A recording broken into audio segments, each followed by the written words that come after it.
You're listening to Bike Talk on Killer Radio, KPFK on the podcast. It seems we've been having some fun this morning with the recording equipment, and it seems to be working out okay. It's the second Saturday of the month, and so that means LA County Bicycle Coalition guest hosting this week. And in the studio today, we've got Shannon Muir, newest staff member on our working on a project with the LA County Bike Coalition. We also have a pre-recorded segment from Downey that we're going to be playing for you later in the program. And Teslada from the West Hollywood Bike Coalition, the West Hollywood chapter of LACBC, is going to be calling in a little while to give us an update on what's going on. So right off the bat, I'd like to introduce Shannon Muir, our newest staff member at the LACBC. Good morning, Shannon. Hi, good morning. And do we have Shannon? I can't tell. Hi. We do. You are the... Hi, I'm here. Can you hear me? All right, Shannon, tell us, what are you up to?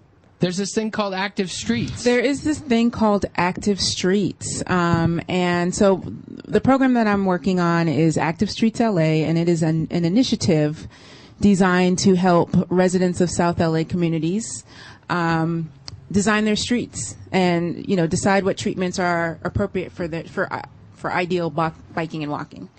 So our program, we're working with Trust South LA and LADOT to do a lot of community engagement efforts and really just increase bike advocacy in South LA. So it's very exciting. Our launch event is August 24th from 10 a.m. to 2 p.m. at Angeles Mesa Elementary School. That's at 2611 West 52nd Street in Los Angeles. And there's going to be food. Then we're going to do a community walk event, a community bike ride, and lots of free food. Did I mention that? Free food. Free food is free good. food. That's So awesome. hopefully, you know, everyone will come out and we'll just sort of talk about the streets and what would make the neighborhood better. And this is just the kickoff event. You've actually been working towards this kickoff event for a couple months now. Yeah. We've been really working really hard to kick off the program. The program is actually 3 years long, and we're starting in South LA, but we'll be moving into Boyle Heights and Sylmar. So this is going to be an ongoing process of rides and walk events and just getting communities engaged in biking in LA.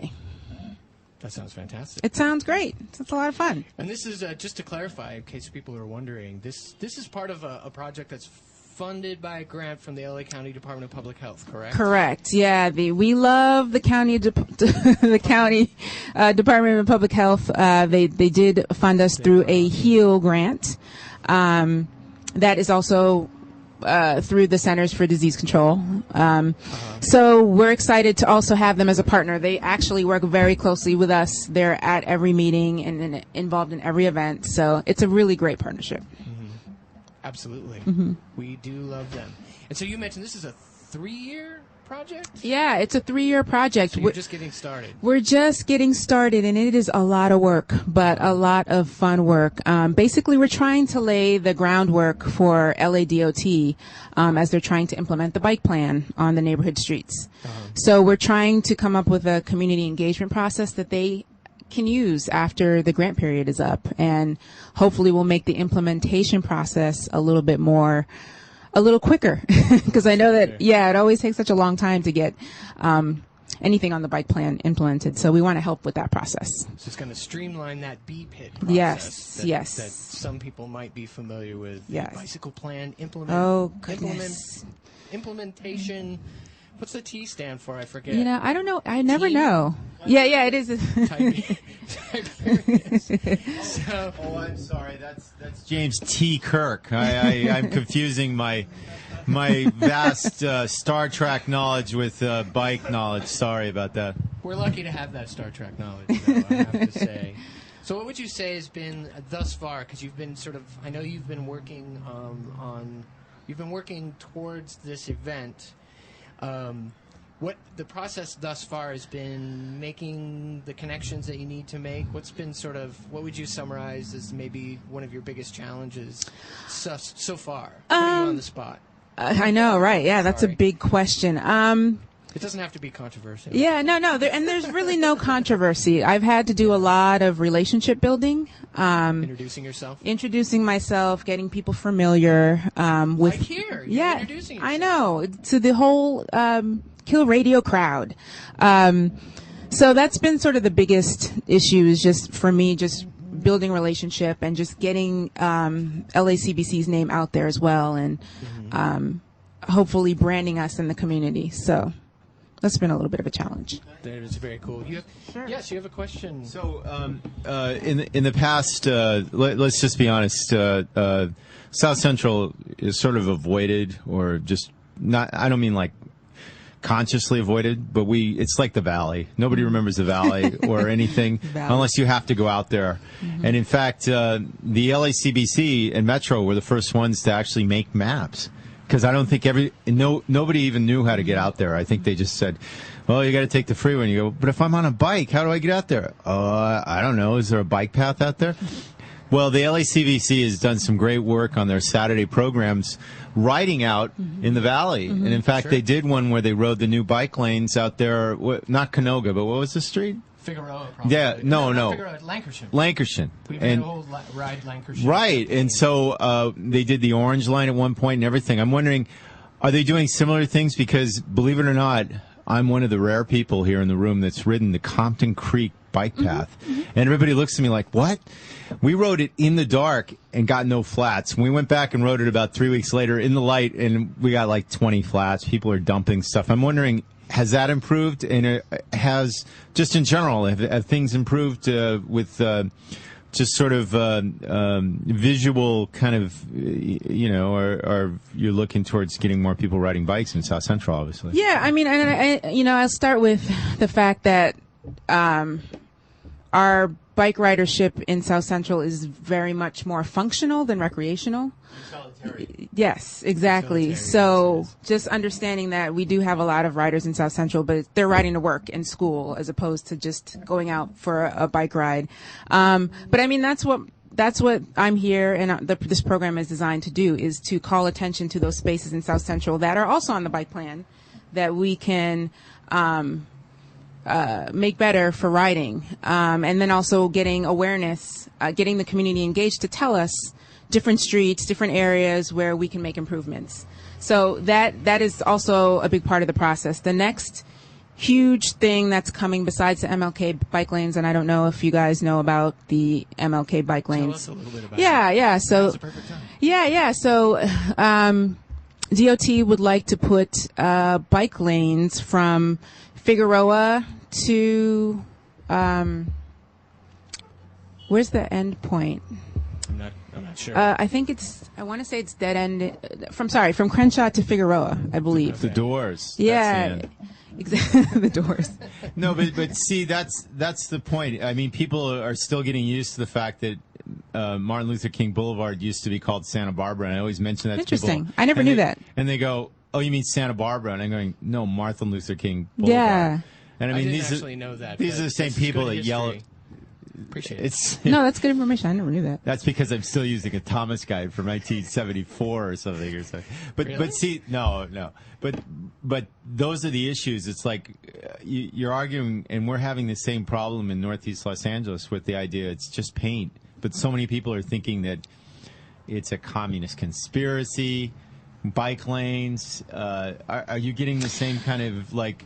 I think business kind of, I don't want to say adversity, but maybe repulsion towards bike lanes, that it's going to increase their, more bikers. That means your insurance rates go up. I mean, I've heard every argument. It's an apartheid kind of thing, because now they're telling us where we can ride and where we can't drive our cars.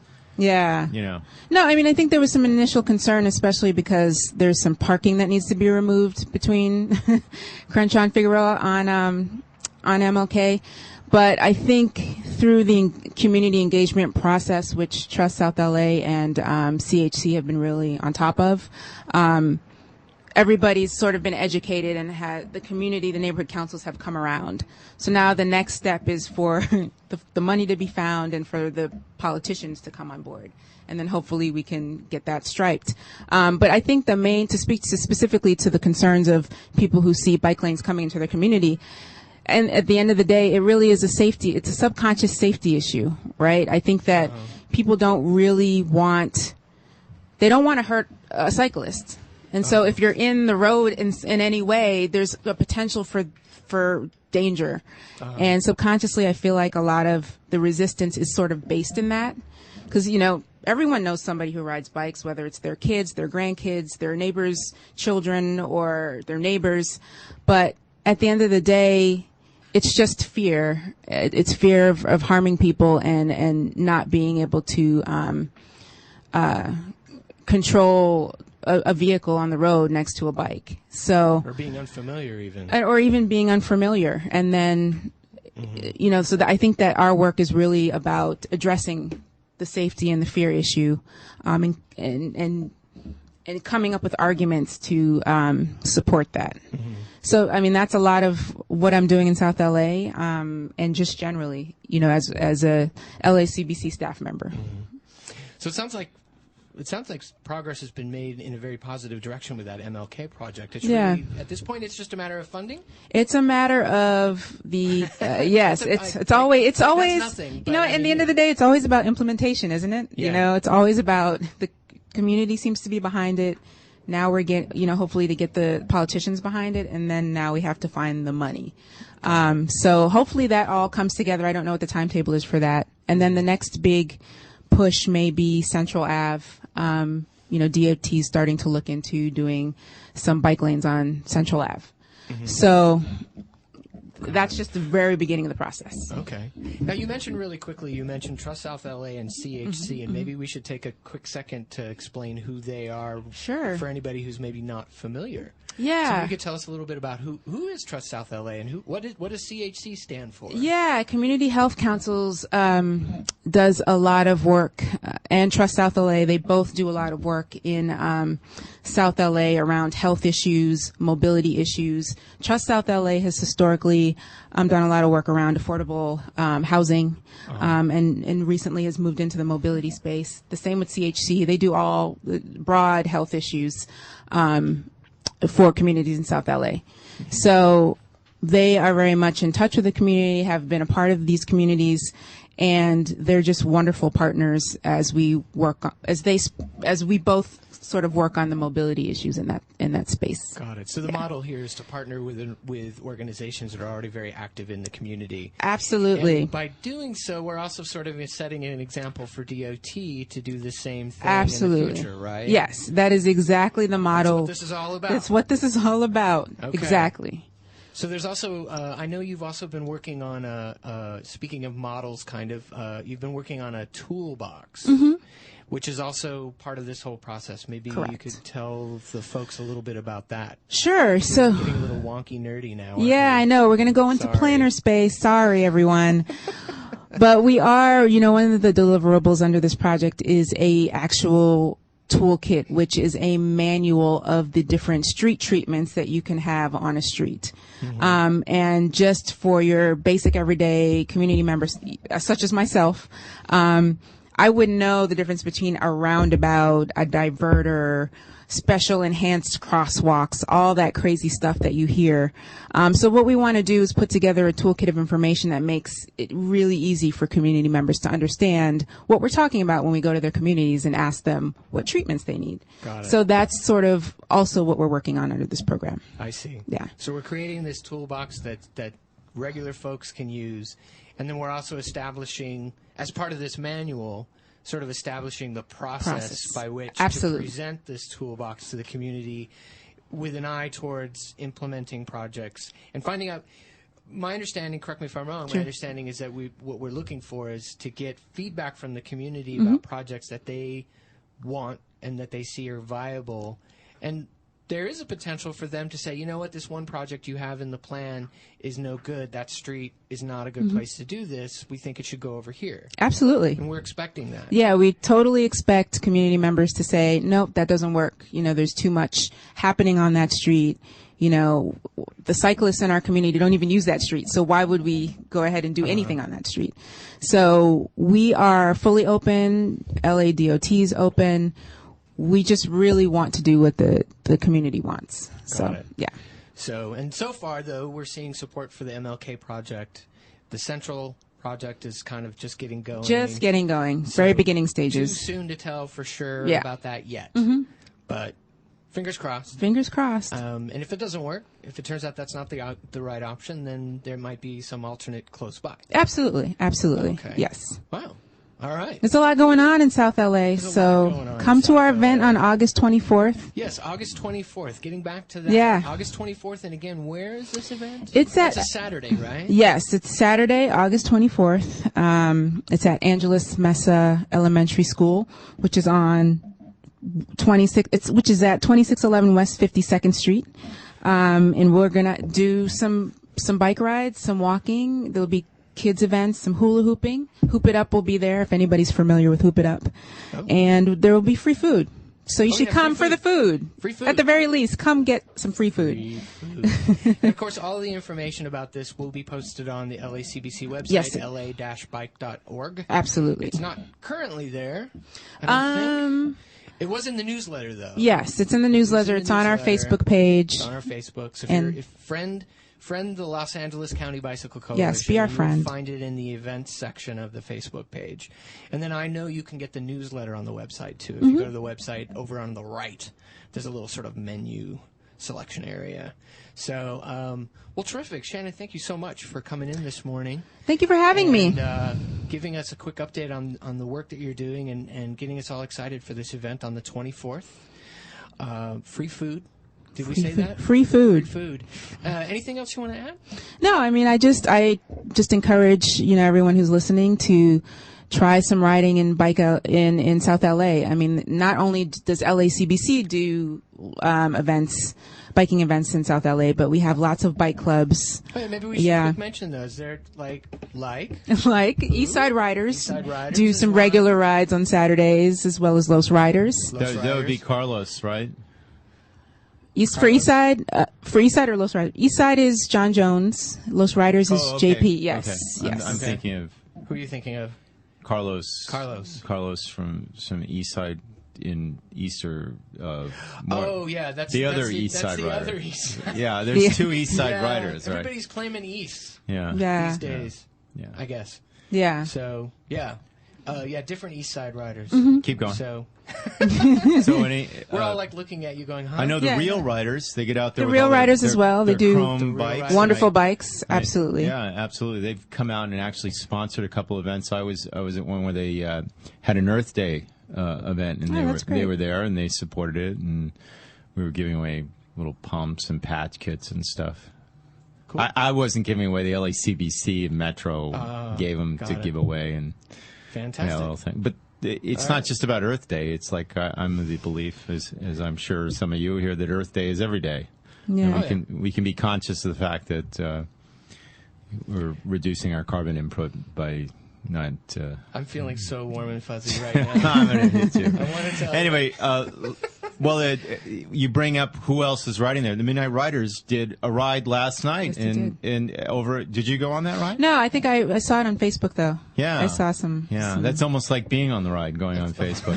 Yeah. I like to think so too. You can enjoy the photos. No, but seriously, they rode from I think it was the Coliseum or somewhere around that park that you've been to. What's that? Exposition Park? There you go. And of course, that's where Science Center is. And the space shuttle. And all those silly things that we try to avoid. The Rose Garden from 18 whatever. No, but there is a history here to Los Angeles I'm trying to show, and some of it can be better understood through tooling around on your bike between getting to work and... I agree. Most insanity. Definitely. All right. Well, I'm gonna. Okay. Thank you. So thanks again. No problem. Anytime. Anytime. Once again, August 24th, Saturday, August 24th. 10 a.m. to 2 p.m. Come get some free food. Come on bring your bike. Definitely. Angeles Mesa Elementary School. We'll be there. And for more, if you need to look it up, la-bike.org. The information will be there. And we're going to take a little quick break, and then I'll be talking with Lars from our Downey chapter. This is Bike Talk on Kill Radio, KPFK on the podcast.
That is X on Bike Talk here on Kill Radio, KPFK on the podcast. And I was just telling Chicken Leather that X is playing. Did you know that? They're playing a free I didn't know show. that, but I guess the Parks and Rec finally realized they have to play music from this century, or at least the last decade, and that qualifies somewhere there. I'm perfectly the fine. The last couple decades. I'm perfectly fine with their selection. No, but they've been playing a lot of bands that I remember used to fighting to get tickets, and now it's like free, which is awesome. Which is amazing. So Pershing Square. Yeah, Pershing Square on the 17th. So instead of me paying for expensive Pershing Square parking or something, you were going to ride the Metro, You can weren't take the Metro there. That's probably what Sounds I'll pretty do, cool. because there's a station right there. Yeah. And, of course, you can ride your bike. And it sounds awesome. So that's next week, and you can check out their schedule at I think Pershing Square Musical Extravaganza or something like that. Yeah, it's Pershing Square Summer. Just Google it. Summer. They Pershing had Square a movie. Free concerts. It was funny because I got off there to do something, and there was a movie, and I go, wait a second, I recognize it. It was La Caja Falls, and I figured, wow, why are they showing La Caja Falls in the middle of the park? And then why not? It was a sing-along movie, and people were dancing to it, and I couldn't believe it. And I said, wow, only in Los Angeles can this be happening. But anyway, that's just great. one of the events. It's not always that. I think there's movies, there's all this other stuff. It's what's going on this summer. I know Levitt Pavilion is doing the same thing. Yeah, anyway, this is no doubt a bad introduction to our guest here. I'm going to walk away. Okay, thanks a lot. So, you've been very patient. I have here with me Lars Clutterham from the Downey Bicycle Coalition, which is the Downey chapter of the LA County Bike Coalition. Lars, thanks for coming in this morning. Yeah, it's our pleasure to be here representing the the Downey Bicycle Coalition is kind of the new kid on the block, kind of the That's right. You guys are the newest kids, aren't you? Newest chapter, but we're happy to be a part of LACBC. We're thrilled to have you as part of the LACBC. So, I guess what we should do is just go right into the first piece that we have, which is a pre-recorded interview. Yes. And then afterwards, maybe we can talk a little? Sure, Did you want absolutely. maybe we should do a little introduction, sort of set this up and sort of let people know what is it that we're going to hear here?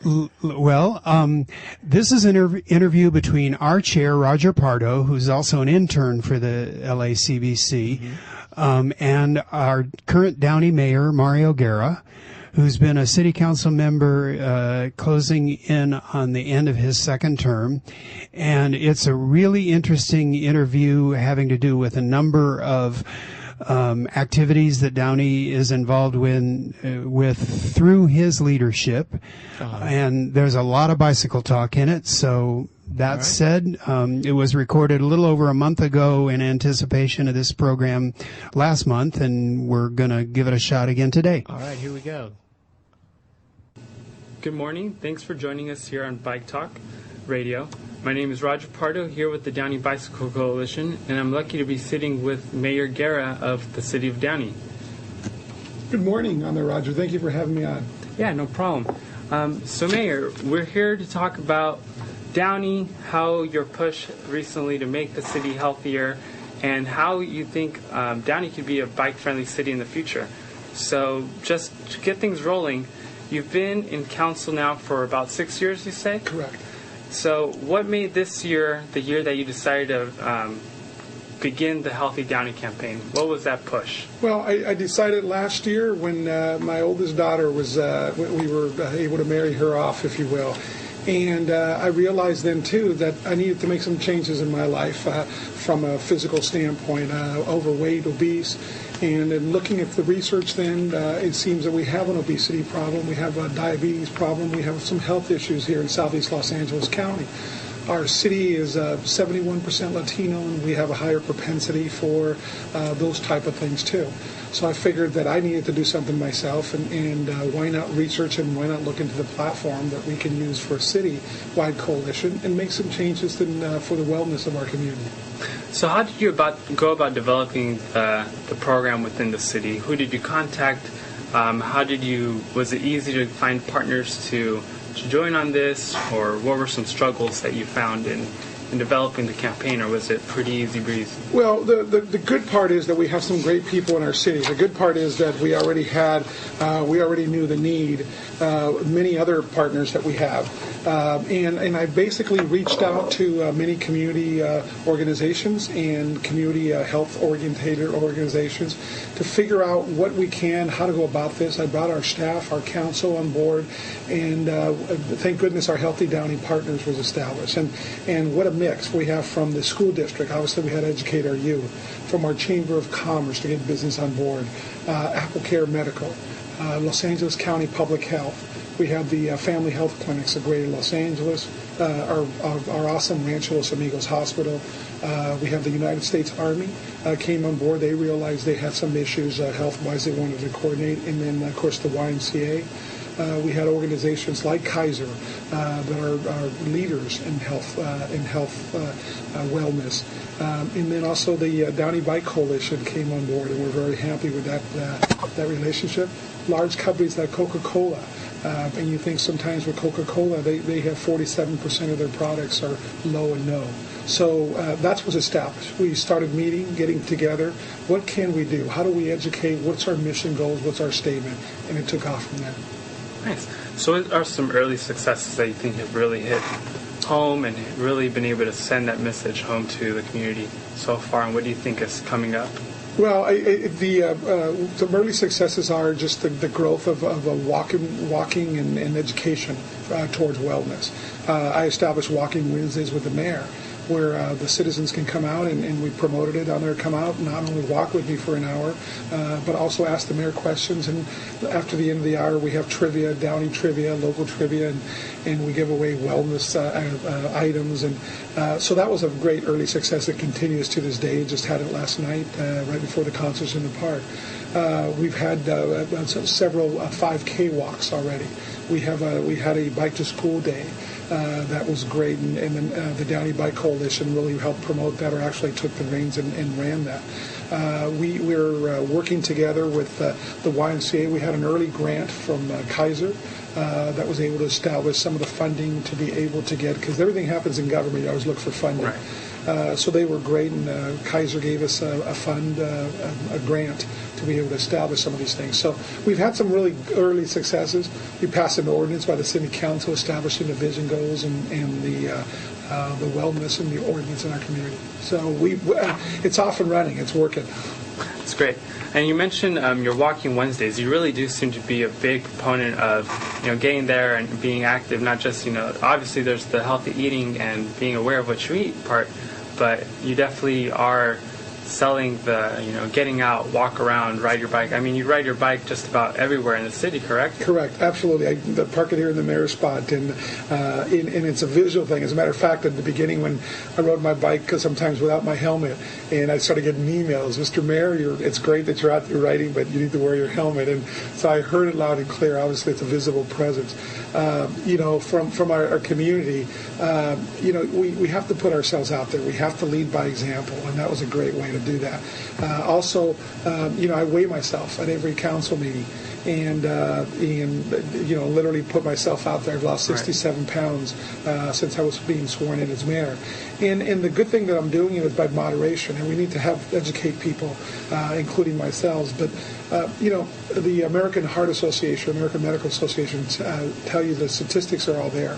Only 2% of Americans go out for the recommended 21 minutes a day of activity, outside activity, or any kind of activity. It becomes less as you get older, as a matter of fact. It's only 1% people over the age of 60 that have any kind of activity over 15 minutes. So sometimes it's not running, it's not working out, it's just activity. So a combination of eating better and activity, which bikes is a great, safe, low-stress way of doing it for citizens of all ages, young and old. So that's been great. I love my bike. I put a naming contest out there, and the final name turned out to be Herbie. My bike has a name. It's called Herbie after the old Volkswagen movie, after the old movie, the Disney movie with Herbie the Volkswagen, and because Herbie seems to go everywhere, and it's got a mind of its own. So that's the name name of our bike. Fantastic. So how long have you been riding for? Is this your first bike in a while, or? It is my first bike in a while. I used to ride it when I was younger, and then, when you look at from a safety and age standpoint, and I kind of gave it up because of just some conveniences, and now that I'm coming back into biking, I see the need. I see the need for road improvements. You find different routes in the community that you're safer, and I'm glad to say that we are working with the Downey Bike Coalition, of course, leading the way. We are looking to figure out how we can make our city safer for bikes and the rideability, if you will. It's also started, we're working on a master bikes plan right now. That we were able to receive a grant to do it, but the city had to put in. We put in $25,000 too on matching funds to be able to have a plan.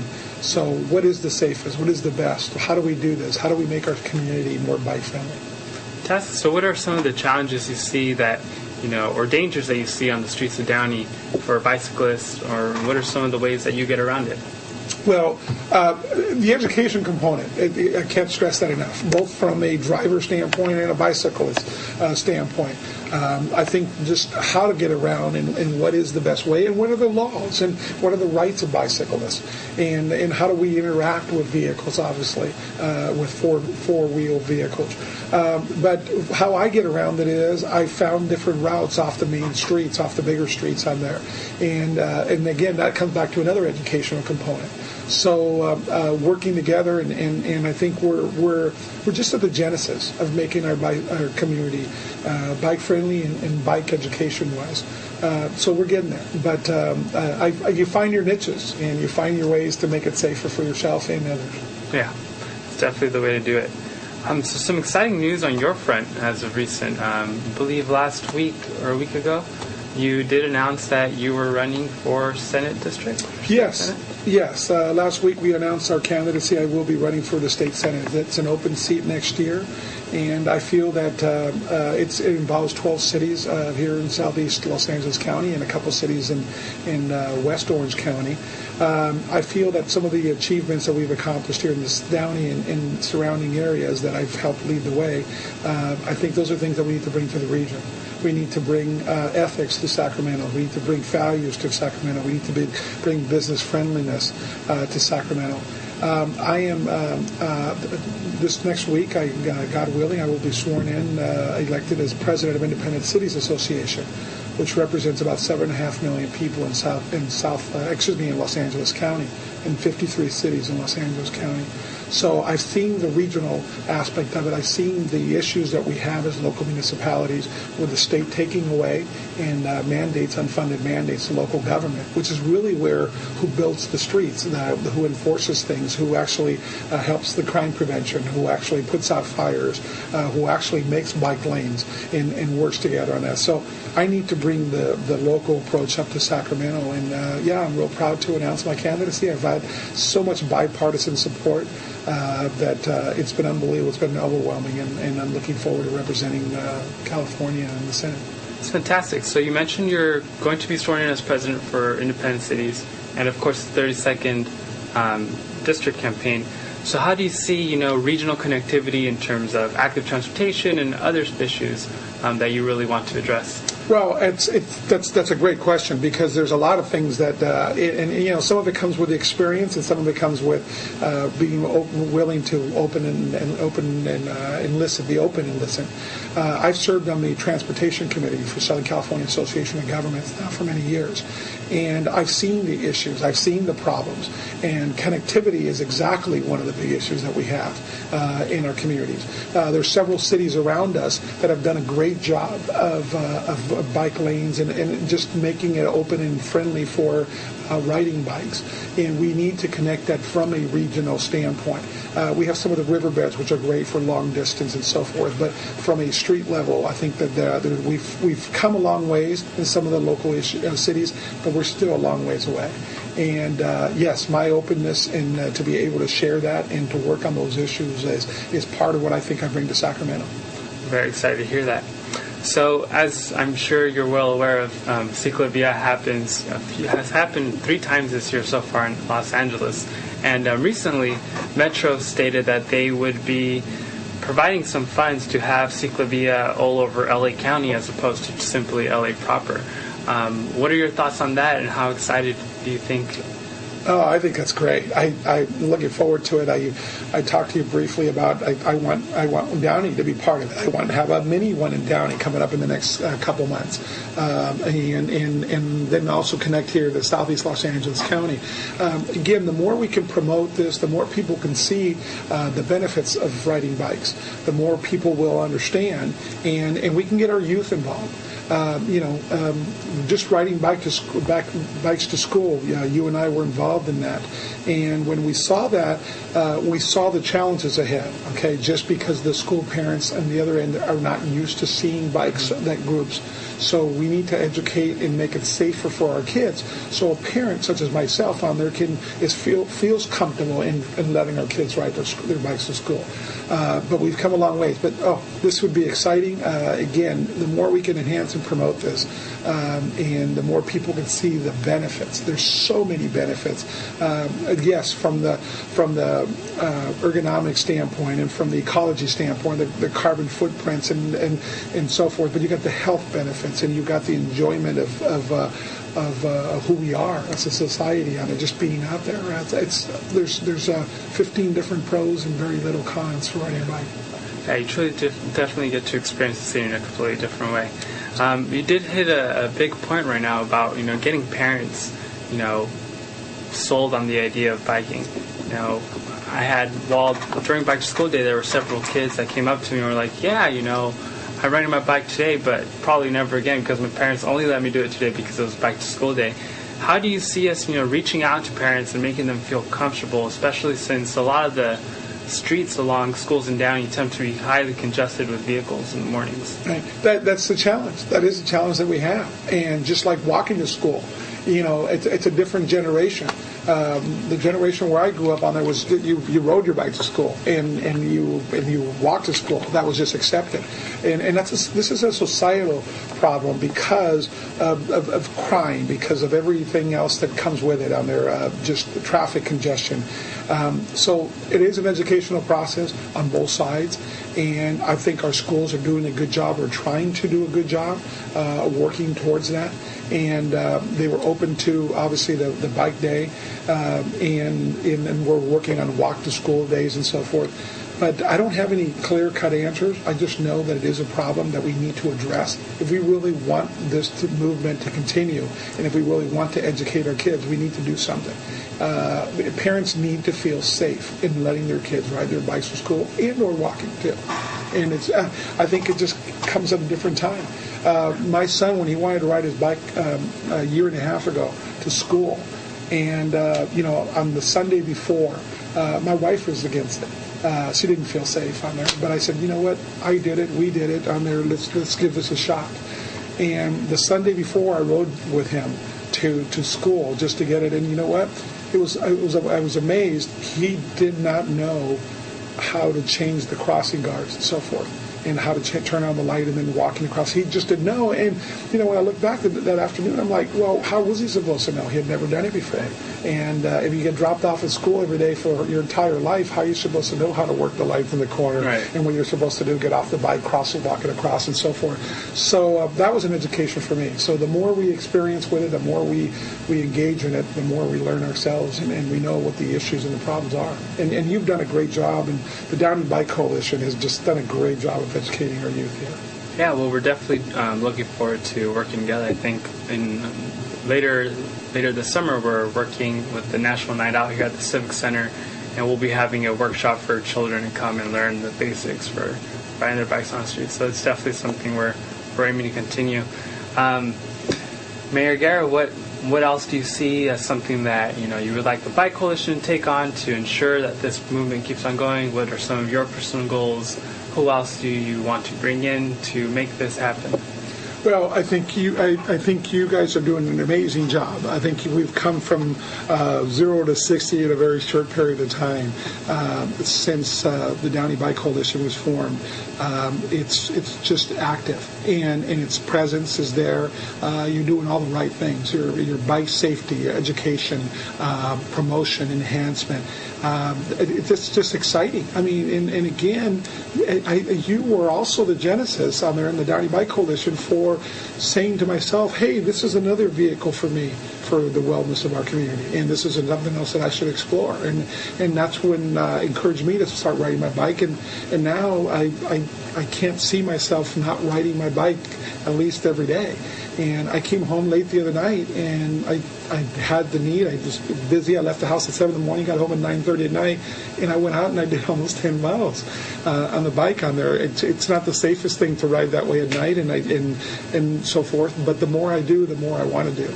And we all have our little tracks, if you will, throughout our community on there to know where to ride and how to get around, and we challenge ourselves. So I think we need to continue what we're doing. I think being part of the Healthy Downey is also a great tool and a vehicle.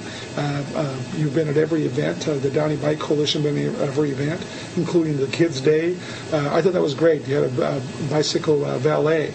And then when people left, were able to leave their bikes. And I think that's part of it, where it's safe and convenient for people to ride their bikes, and you're doing some of those educational process there. So my recommendation is keep going. I'll be your biggest advocate because I see the benefits directly, personally, and community-wise, and the wellness. I think that's the vision that we have in Downey, and that's what Healthy Downey does. Our mission statement is real clear. Healthy Downey is a community collaborative that basically focuses on health and nutrition, creating a sustainable approach to wellness that will positively impact our current and future generations. And that's what you're doing through partnerships with committed stakeholders. You're one of the big partnerships, committed stakeholders. So how we're doing that and what you're doing is amazing. So I'm here to help, and this is all part of what you're doing for our kids. And I shouldn't say just for kids because it's across the board. It's not just kid-related. But it starts with that. When you fall in love with riding bikes as a youth and as a kid on there, it transforms and it goes on for other generations. Here I am now at middle age, coming back to it, if you will. And I'm excited. I just absolutely love it. My son the other day, for his birthday, for his 13th birthday, and he wanted a new bike. He went out and we got a new bike, and him and I went riding on Sunday, and we decked it out and make sure I had the bell, and he had all the safety features, and we incorporated. He had another bike on there. This one is just more user-friendly, and of course, as you grow, you need different size bikes. But he was excited. That's actually what he wanted for his birthday, and his parents were obliged him. So. That's fantastic. It's definitely a craze once you get on it. It becomes a healthy addiction. It is. And it's makes us very happy to hear that you're really enjoying your time on the bike, and we're hoping more people jump on it. It's a family thing too, by the way. Like I said, my son and I, on Sunday we went for a long bike ride, so we experienced things together. Yeah. And I know that as he gets older, he'll appreciate that here's Dad and him, where we ventured, we did some things. We had different hand signals now between the two of us, and it's just fun. But it's also I'm creating memories with my son, and how much better does it get than that? True. Definitely. Well said. Well, Mary Garrett, thank you very much for your time. Thank you for being a champion for not only health but active transportation here in Downey, and hopefully in the future all throughout the region. Okay, Roger, thank you so much on there again, and thank you for what you've been doing. And the community of Downey and the region is better off for what you're doing and what you're trying to promote. So I say that with all due sincerity, and I'm so excited. And if I plan on getting elected to Sacramento, and I want to take part of this up there. I think the whole state needs so many other things that are wrong, but we have so many positives, and we already have positives like this. And what you're doing here regionally and what you're doing in our community, we need to take it statewide because this is really important. So God bless you, and thank you so much for your time. Thanks for your time, Marga. And we'll send it back to Bike Talk with Colin and the rest of the crew. Thank you, Roger. So that was an interview with Mayor Mario Guerra of the city of Downey, as conducted by Roger Pardo for the Downey Bicycle Coalition. You're listening to Bike Talk on Kill Radio, KPFK on the podcast. I'm Colin Bogart. And once again, we have Lars Kletterham in the studio with us from the Downey Bike Coalition. Glad to be here today, Good Colin. morning once again. Interesting. So, yes, this was a pre-recorded interview that we had actually originally intended to broadcast last month. And so I'm glad we were able to finally get that on the program. Some interesting items in there that I wanted to quickly chat with you about, especially since some of the things mentioned in the interview are things that have actually already happened. Namely, there was a mention of an upcoming National Night Out, which at this point was last week. Or no, we celebrated it last Tuesday night on the 6th. The Bicycle Coalition hosted a bike rodeo, which was handled by Jim Shaman of the Culver City Bicycle Coalition through his Walk and Rollers. Yes. And we had a line all night long from 5:30 when the event started till something like 8:30. We had a raffle at the end of the evening, and there were still parents and their kids hanging around to see if they won a helmet. And I think one bike was actually given away as well. Wow. It was arguably, of the numerous tables that were open, ours was probably the busiest and most obvious success of the evening. So that was a good step, an additional step in the right direction. Fantastic. A National Night Out, for people who aren't familiar, is an event that police departments all across the country do once a year, and it's basically bringing out the community with the police department, as I understand it. It's organized by the police. It's a public safety kind of an effort. Yeah. That's the overall focus of the police departments, but the Downey Police Department is also a member of that Healthy Downey partnership that Mario and Roger were talking about, which the Downey Bicycle Coalition is really a small player in. Kaiser Permanente is a part of that partnership. Mm-hmm. Coca-Cola, which does business in Downey. The Army, which Mayor Guerra mentioned, has gotten involved.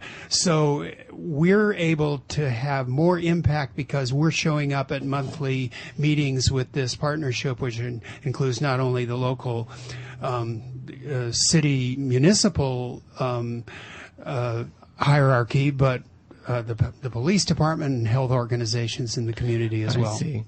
So this is a sort of a group of organizations and corporations that are all working together so they're meeting on a regular basis. On a monthly basis, yeah. Oh, okay. Yeah. I think so we meet for lunch. The city has invested some money in this. They have a coordinator that they brought on.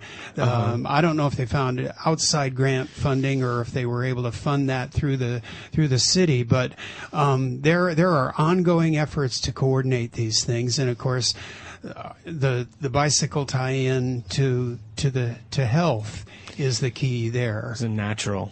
Yeah, it's really total natural. Okay. And we have ended up being visible at almost every event they've been involved with. Downey has an annual Kids Day. Mayor Guerra mentioned that we had a bike valet there. That will be bigger next year because some people do ride to a local park where that event takes place. We had hosted a short ride from one of the city parks to that location. So even though we are very small, and as I'm sure other of the local coalitions know from their own experience, just a core of individuals at this point in kind of toddler status, but we're having an impact thanks to our tie-in to these organizations. That's great to hear. That's great to hear. No, you guys are making a difference for sure. The new kid on the block is making hay, as it were. We also during the recording when we were listening, you mentioned, or we heard the mayor mention these Walking Wednesdays that he does, and we talked about off mic. We talked a little bit about these. He's not necessarily doing bike rides, but you said that the mayor is showing up to some of your regular monthly rides. he has made an appearance on the way to other commitments as mayor to our monthly last Saturday of the month community bike rides on a couple of occasions. And obviously, when he's shown up, we've invited him to say words, and he's saying all the right things, just like he did in this interview. I mean, really, he has become a good voice not only for general public health, but also for bicycling as a part of that. Mm-hmm. Well, I mean, just the fact that he's showing up to your rides. He's the guy is walking the walk, as it were, riding the ride. He is a bundle of energy in our community, and he shows up at a lot of places, has a lot of public presence, and we're happy he's brought us into the fold with the Healthy Downey partnership, because we have discovered we've got a voice there. Oh, that's great. Now, not to cast a negative light on this, but he did mention in the interview that he has announced his candidacy for a state Senate seat, which means he might actually be leaving his position at some point in the near future, depending. He terms out as a city council member. Terms out anyway. There's a 2-term limit in Downey. Okay. His term ends at the end of next year. Okay. And usually council members have 2 terms as mayor, so he's more visible as mayor this year. But the mayor pro tem is sitting in on the Healthy Downey partnership meetings. I think he's the vice chair of that partnership. So the Healthy Downey campaign will continue after Mayor Guerra is done with his mayoral term, and then he's going to be out of city politics whether or not he wins the state election anyway. I see. And then it sounds like you've kind of anticipated my next question, which would be, is he sort of grooming, or is there somebody standing in the wings who looks to be his successor in terms of picking up the torch, as it were, getting in the saddle, maybe is a better metaphor in this case. The mayor pro tem's name is Fernando Vasquez. He is a cyclist. He's very active in one of 2 local Kiwanis clubs, and he's good friends with at least a recent local president. Another council member is a Kiwanian who's also very supportive of bicycling in the city. So we've got, along with Mario Guerra, we've got about 3 very sympathetic council members, and the torch will be passed through the Healthy Downey partnership as well. So we have a good ear. We don't have a lot of action yet. Downey is a 50s suburban vehicular, community. The infrastructure is all vehicles. We don't have even one sign of bicycle infrastructure, but we do have a grant application pending for a bike master plan. I think a lot of people are waiting for that to trigger those changes, but there are open ears on city council. So the prospects are good. Yeah, I would say. I mean, when Mario leaves, it's not going to be all over. No, by no means. That's good. Yeah, that's good. I mean, I'd like to see it happen faster, but he is definitely helping it now because he's out there and he has a really positive public profile for this kind of thing at this point. Terrific. Now, you touched on it, and it was also mentioned in the pre-recorded interview. And in fact, I think Roger came once several months back and spoke briefly about the bike master plan and that grant application. So, real quick, the status on that is that the grant has not yet been decided who it will be awarded to. Is that correct? That's correct. This was the community transportation funding through Caltrans. Through Caltrans. The application deadline was April 30th of this year. So we submitted that with other local communities. I'm sure. I mean, there was quite a bit of interest in it as that deadline came through. I think at the local bicycle advisory committee meetings, people were asking about funding and so on. We expected announcements in June, but as you know better than I, Caltrans tends to be slow in announcing. So in my conversation with the bicycle pedestrian coordinator, Dale Benson of Caltrans District 7, they weren't expecting to make a decision until September, but the city had also heard possibly the beginning of the year. So we're talking 6 to 8 months before we learn, and then if we get the funding, it'll be another 6 to 8 months before you actually the money get the gets. money. Yeah, these are the time frames that we're dealing with, yeah. right? Yeah. So basically, in a nutshell, we're waiting for Sacramento to make a decision, announce it, and then once they announce it, if you get the money, then it's just like, okay, when do we actually get the check? Exactly. And then once the city gets the check, then they start making the plan, which again is another 2 years, which could take a while. Yeah. So, now that leads to we're heading in the right direction, but that leads to parallel action. I've been involved in city committees for the past 4 or 5 years, and I've chosen bicycle activism as my main focus. So I'm on the city's Public Works Committee.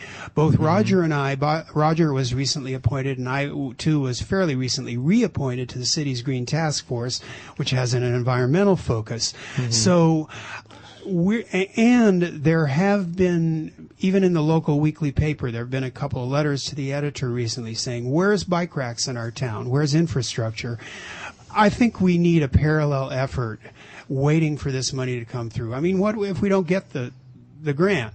You can still you can still start working on a couple of signs or finding one route or whatever. So I think probably we're on the cusp of getting some other action going, which is to say, let's do something and not wait for that grant have money. Everything hinge on the grant application. That was actually a similar theme that came up when a group of community members in Pasadena met to discuss the pending Pasadena Bike Master Plan revision, which was very much talking about getting grant money to fund projects. And the community members were saying the same thing. Well, why do we have to wait for grant money? How come the city isn't just taking some money and earmarking it for bike projects? And let's get going. Yeah. And in that case, in a nutshell, they had a committee meeting just recently. I think it may be sort of a similar like to a public works committee that basically sent the plan back to staff and said, you know what, we're not approving this. It needs to be more ambitious.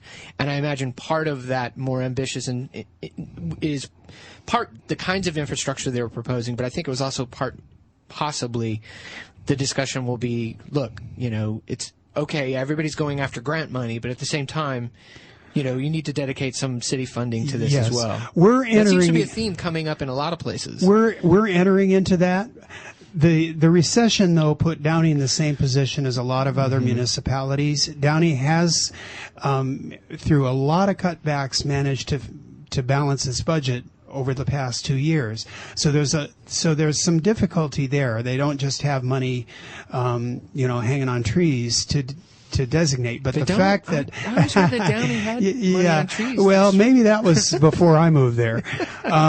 Anyway, there are some people in the community who recognize that we need to probably start pushing, but at this point, the good news is that we have at least 3. I mean, I don't think there's anybody on city council who would say, no, we don't want our citizens to be healthy, and no, we don't want to provide for active transportation in the city of Downey. We want everybody to have to get in and out of this town in cars. I mean, there's a positive attitude. One other thing I would add too is that the Gateway Cities Council of Governments, of which Downey is a member, and that's 12 cities in that, what is really kind of a black hole for bicycle infrastructure in that part of LA County, they're starting to talk about a general active transportation plan. So there's motion. We have a sympathetic city council, but somebody's going to have to say, let's not just wait until a master plan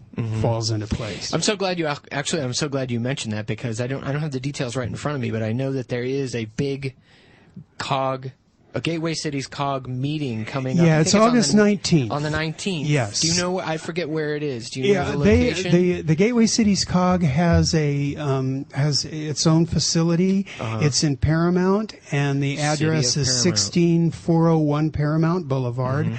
I'm not. I don't remember off the top of my head if the meeting's at 5:30 or 6:30. That sounds about right. One of the two. Actually, you know what? I think most of their meetings are around 6, and they have like a buffet. They offer buffet dinner even before. Wow. So I would encourage bicycle advocates from the community to show up. I first met Jessica Meany of Safe Routes to Schools at a Gateway Cities board of directors meeting when they were still talking about the regional transportation plan that SCAG just passed last year. So it's something for bicycle supporters in the Gateway Cities to show up at August 19th. We have it. Gateway Cities I know that the LA County Bicycle Coalition, we have an event set up on our Facebook profile. So anybody who's on Facebook, if you're already friends with the Los Angeles County Bicycle Coalition, or if you're not, you can friend us, or I think you like us in this case. Yeah. And then you'll find the event there. And I believe it was also in our most recent newsletter, which again, you can click you guys on. have publicized some details. We've been publicizing that one because that is a big deal. Like you said, it's a black hole and it covers a very large area. And so there's And Mayor Guerra mentioned change. Connectivity. Well, Downey's right in the middle of things, and right now it looks like you want to drive your 50s Ford Fairlane through that community, but, you know, it's going to, except for the riverbeds, which go north and south, it's going to be, it's going to have some significance in the future development of bicycle infrastructure and active transportation in the county. Yeah, wow, it's all of a sudden you guys are right in the heart of it. Well, I hope we can get some stuff on the pavement. We're seeing some good movement. This is fantastic. The last thing I have, I made a note listening to this interview with the mayor that I wanted to touch on real quick. You guys, there was a discussion about Ciclavia, which of course everybody is really into Ciclavia, and I think we all know that Ciclavia is such a catalyst for change because it makes the potential more real for regular folks to see. They also, I think, people see that there is a huge demand by going to Ciclavia, and they see just how many people there are. I mean, I don't know about you, but when I go to Ciclavia, I get people telling me, I didn't even know this many people had bikes in this town. It sort of dispels the idea that nobody cares. And so Roger asked him about it, and they were talking about the potential for Ciclavia expanding to different cities, including Downey. Well, I would have to. I have something positive, and I would have to realistically say something negative about its near-term prospects in Downey. Fair enough. The positive is that I attended a meeting of the city of Southgate's bicycle master plan preparation, and now a little over a year ago, and a representative who was also a community member from Ciclavia was there. So Ciclavia is out there promoting. Now, in that case, it was in a community that didn't even have a bicycle master plan ready. It's contiguous with Downey. We're going to have to coordinate with, connectivity with Southgate at some point. But the fact that that was under discussion, Ciclavia, in a local community that has essentially thus far no bicycle infrastructure was a great thing. The negative realistic side in Downey is that the city of Downey has a pretty much unshakable policy against closing off any streets. And we've seen it implemented recently, and there's been some controversy about it because, it's probably too complicated to go into, but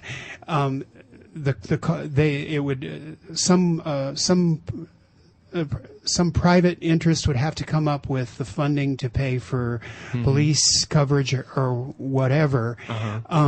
So the mayor has big goals, and he said think big when he was talking about Ciclavia, but the city has no history, with three notable exceptions that go back many years, of closing off city streets for anything. So I think it'd be an uphill battle. I do think it's a great long-term goal, and I couldn't agree more how much, public awareness Ciclavia has accomplished. I mean, the city of LA doing it has brought it to the attention of all the surrounding communities in LA County. So it's a great possibility. that may take a while for Downey to get to, in all honesty. And I'm not suggesting overnight, but it is encouraging to hear that this mayor is talking about it. I think it could stay in the dialogue with his successor, because his successor is aware enough of what's going on in the bicycle community to, if it got, some support from the community and possibly the prospect of some funding, it could go there. Okay. Well, that's good. That's very encouraging. I mean, it's nice to hear him even mentioning it. Yeah. Yeah. I mean, to hear a city official talk about Ciclavia in a community that doesn't have a bicycle sign, that's a good thing. I think you just summarized it right there. So, anything else you wanted to mention as a quick follow-up to the interview and items that were discussed that we haven't touched on already? Just a brief summary that goes back to what we talked about. We're just getting started. Mm-hmm. It's great. I was so delighted to have made contact with Roger, who made an effort through Facebook, as it turns out, to contact me, because I'd already been talking bicycling and environmental issues in Downey. That we are affiliated with the LA County Bicycle Coalition. That gives us the support that we would not. Support and significance that we wouldn't otherwise have, and we'll just keep hammering away until we get some good infrastructure and something on the street. Yep. And then we'll all come down and ride together. Sounds good. All right. So now we have one other pre-recorded piece here. Do we want to get into the? I believe it's a book review. If you've got the time for it, I pre-recorded this because I wasn't going to be able to be here in person at the previous broadcast. I had coincidentally two books fell into my hands that were given to me by friends on bicycling, and so this pre-record is my review of those two books. And listeners may be familiar with one or both of them. I come down as in more favorable towards one than the other at the end, but you can throw in this interview, or rather, it's not an interview, but just a book review, me talking about these two bicycle books that two friends gave me. Okay, well, let's take a quick listen to that, and we'll come right back. Thank you.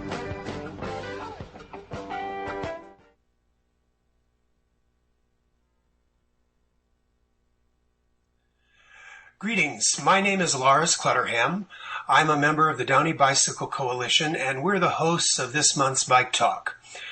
Earlier this week, our chair, Roger Pardo, spoke with Downey Mayor Mario Guerra about the citywide health and wellness program he launched this past December, titled Healthy Downey, along with his own newfound interest in cycling, as well as his just-announced decision to run for the California State Assembly in the 32nd District. We'll share that interview a bit later in the program, but for now I'd like to take the opportunity to review two books on bicycling that were recently given to me by friends. Normally, I don't consider myself a book reader. Most of my reading comes in little snippets on the internet, though I will say I took advantage of a sailing trip to read Moby Dick a couple of years ago because it seemed like an appropriate book to read while I was on a boat in the middle of the Pacific Ocean. So it was a bit of a surprise when, in a matter of a few weeks late this spring, two friends gave me cycling books. Even more surprising when I discovered both books had a great deal of at least superficial similarity in that they were written in a kind of humorous tone. In fact, a sort of elbow in the ribs kind of humor was evident in nearly every sentence of both books. Another similarity was that neither one was a how-to book in any significant sense. Both were rather more about motivation and philosophy. The first, authored by Chip Haynes, is titled The Practical Cyclist, Bicycling for Real People.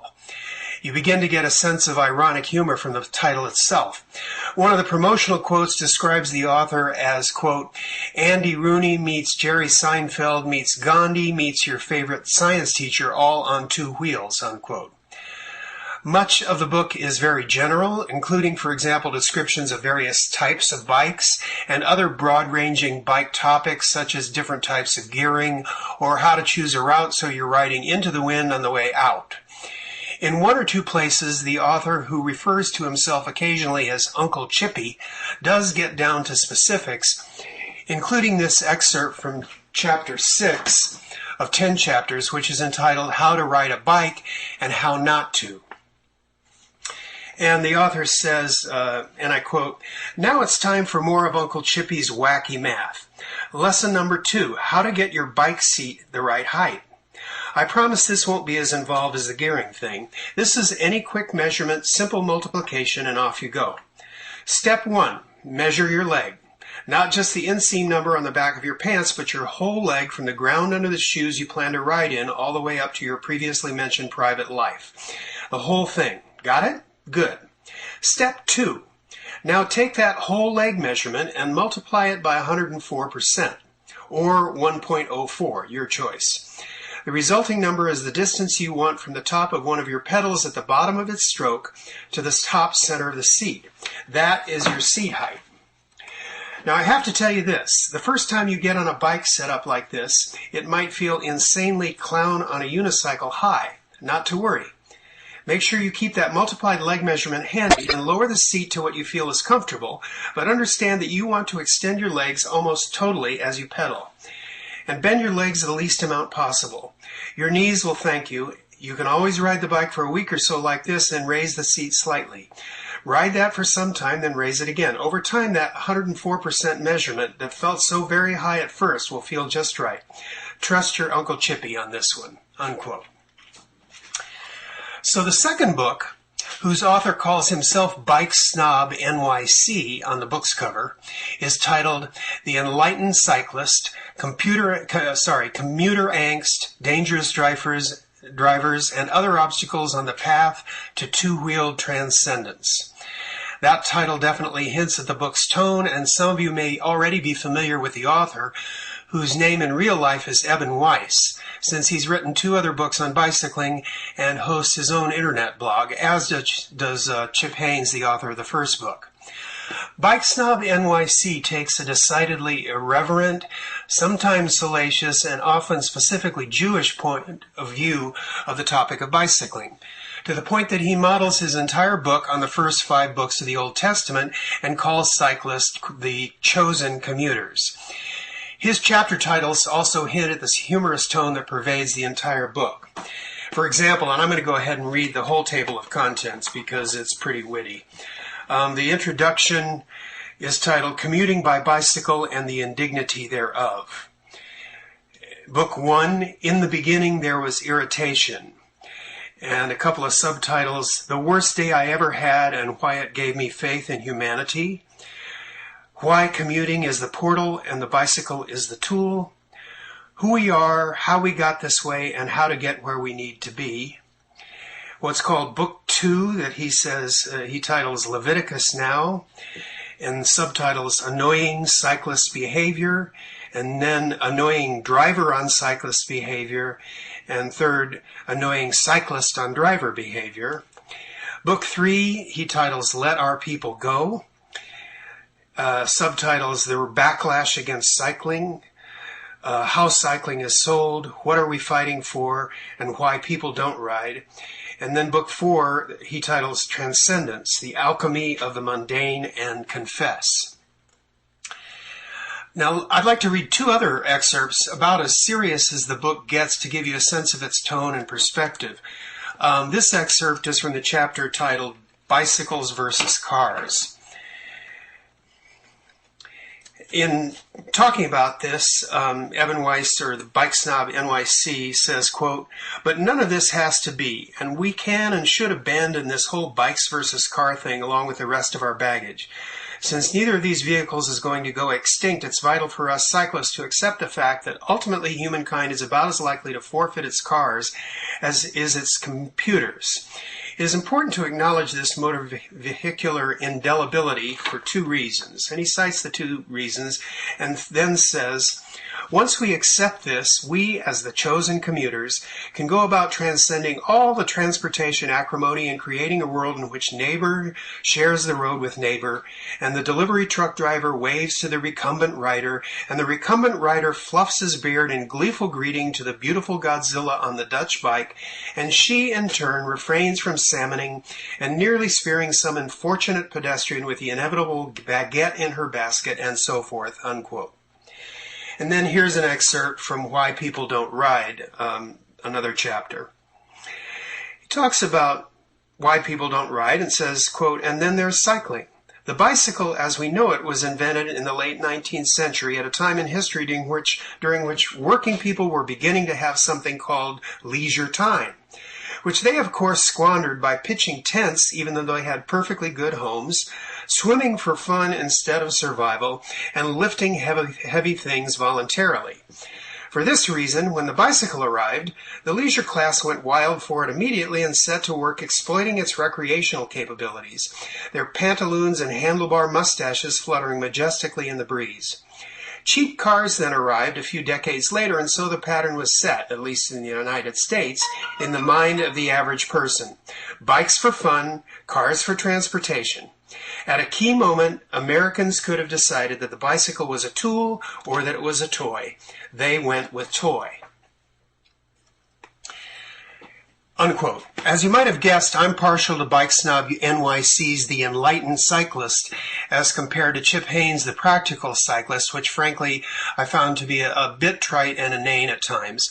Nevertheless, both authors clearly love cycling, and it's encouraging to learn that there's enough interest out there for people to be reading books on cycling. So now let's return to Downey Bicycle Coalition Chair Roger Pardo for more of Bike Talk, including his interview with Downey Mayor Mario Guerra. Well, actually, I heard that already. Thank you, Lars. So that was Lars Clutterham's pre-recorded review of, what were the two books again? The Enlightened Cyclist was by Bike Snob NYC, Eben Weiss, the author, and the other one was titled The Practical Cyclist by Chip Haynes. And both of them have written other books on cycling. Oh, certainly. Most definitely, not to mention the infamous blog.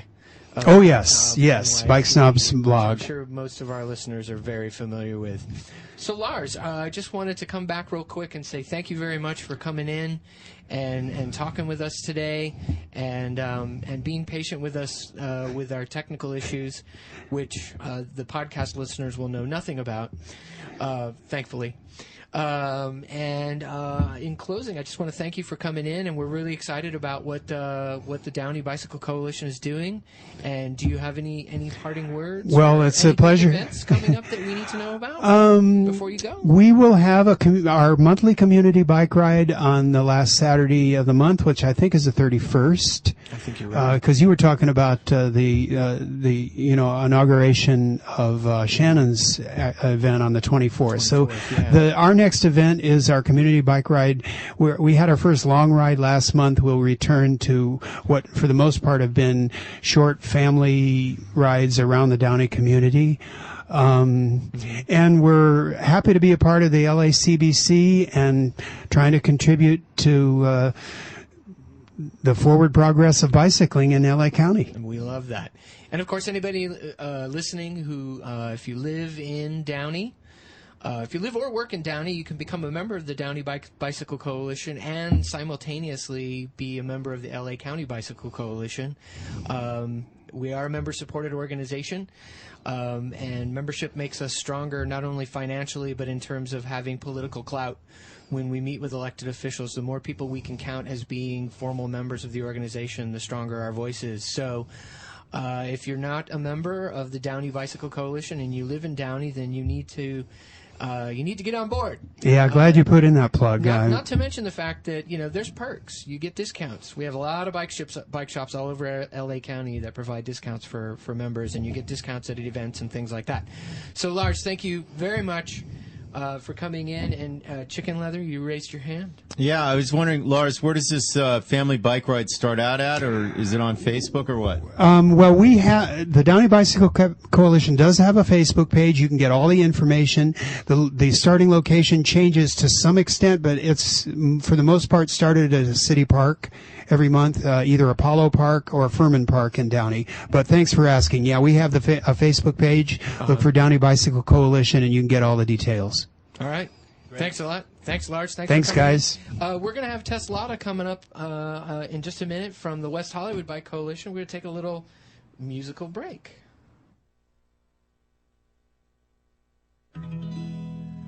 Take me up on the Ferris wheel. There's something soft that you ought to feel.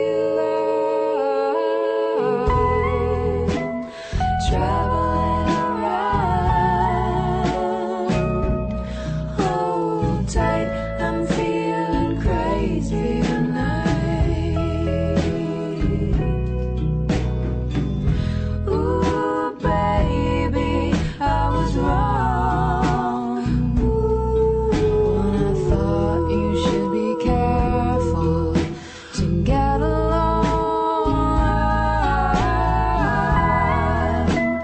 High above the ground, hold tight, I'm feeling crazy tonight. I'm gonna howl, I'm gonna squeal when you're rocking my car on the Ferris wheel. I wanna know if you're for real. I know that I am. Ooh, ooh, ooh,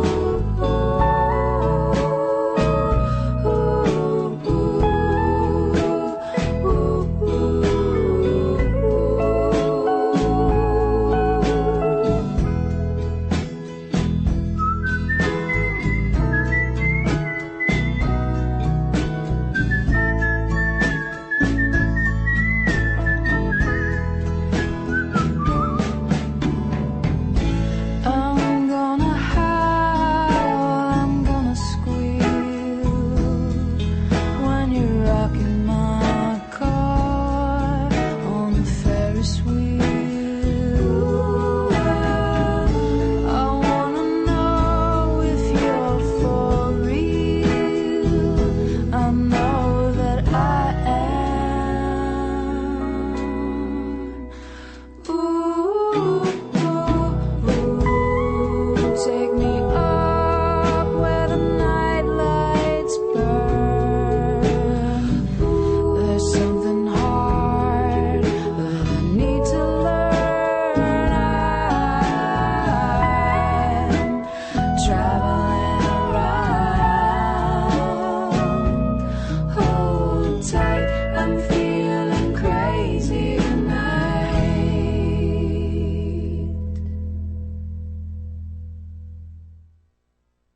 All right, that was the Living Sisters on Bike Talk, Kill Radio, KPFK on the podcast. Some of us from the LA County Bike Coalition. Wrong microphone. There we go. Let's get the right microphone turned on. Some of us. That was the Living Sisters. You're listening to Bike Talk on Kill Radio, KPFK on the podcast. Living Sisters just did a free show. We were as long as we're on the theme today of free concerts and LA music. They're a local group. They're pretty awesome. I've seen them before. Yeah. So they played at California Plaza Friday at lunchtime. So Oh. a few of us strolled over there. I always find out after the fact. I'm sorry. And we we ate our lunch and listened to the sweet sounds of the Living Sisters. So now on the phone with us right now is Tess Lotta from the West Hollywood Bicycle Coalition. Hello, Tess. Hey, Colin. Hey, Chicken Leather. How are you? Pretty good. We're doing great. How are you doing today? Hold that up to the I'm phone. It doing might be good, the. just working from home, but that's cool. Uh-huh. Very good. Working from home's not bad. I love that California Plaza concert series. It's pretty awesome. Yeah. So do I. I'm into free music. I'm willing to pay for it when necessary, but if it's free, I'm happy. Well, speaking of free, do tell. West Hollywood, in conjunction with the LACBC and your very generous self, Colin, are hosting a bike safety class sponsored by Metro on September 7th from 9 a.m. to noon, and it's organized through a partnership with LACBC, us, the West Hollywood Bicycle Coalition, which is a chapter of the LACBC, and the City of West Hollywood Long Range and Mobility Planning Department. And so that's September 7th, 9 to noon at Plummer Park in West Hollywood, and you can register through the LACBC website at labike.org. So that's very exciting. Uh-huh. And we have some, isn't that cool? Thank you so much cool. for getting that together. That's super cool. No, very happy. And then, Very happy to do it. I know, I'm psyched. Thank you. And other great news around the city with West Hollywood Bicycle Coalition's partnership with the city is at the very recent City Council meeting this past Monday, the Avenues of Design Streetscape Master Plan was unanimously approved after 18 months of work. Yay! And that rescaping plan includes much improved bicycle and pedestrian infrastructure, including bike lanes on Beverly, yay, to hook up with the cities eventually of LA. And then we're also getting Sharrows on Melrose in the West Hollywood side. Oh, wow. So we're pretty excited about that, and that was a long battle, which was really good. And then also going up around the city, I don't know if folks have noticed in the city of West Hollywood, but are a huge crop of blue bike racks. We, the West Hollywood Bicycle Coalition, consulted with Long Range Mobility Planning on the design of the racks, and then with the Transportation Commission on the location. So you'll be able to lock up your bike on these brand new, very cool Bike WeHo U-shaped racks. So they're the normal U-shaped rack, but in the middle they have a very cool embossed bar that says Bike WeHo. Oh, wow. Yeah, so we're actually going to do a little ride and shoot a bunch of shots of all of the racks going up and post them to the West Hollywood Bicycle Coalition website, which will be really good. And then there's also racks, the regular Silver U racks are designated for the Business Request a Rack program that the city is doing and has put into place. And businesses can request their racks on the city page, the City of West Hollywood, at weho.org on the Bike WeHo tab, which is cool. They designed this tab now on the city page, and it's a Bike WeHo, and you can click into it, and you can find all about all of the bicycle infrastructure and stuff going on in West Hollywood. And we have to thank Long Range and Mobility Planning for that, because they've done a really good job.